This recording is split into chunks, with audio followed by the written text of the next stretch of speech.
Hi guys, welcome to my channel Lush Gardener. I hope you guys are fine and are safe. So I wanted to show you this beautiful bloom on this succulent. Looks absolutely stunning. The color is very bright yellow. Probably it's not picking up that well on this camera, but it looks absolutely beautiful.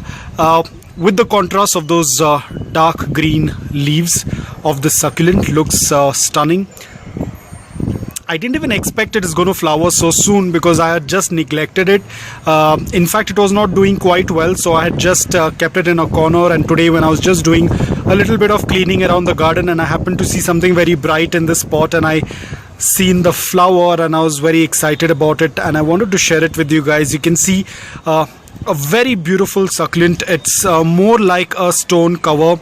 Doesn't tend to grow very tall. It's more like a ground cover kind of a succulent. It tends to spread, and probably this one is a new one that is starting to grow up, because this was a bunch and now this is another runner or something that's coming up over here.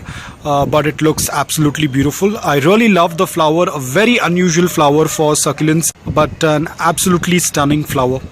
So guys, I hope that you liked this video. If you did, please hit the like button. If you're new to my channel, please consider subscribing to it. Until then, take care, stay safe and keep planting.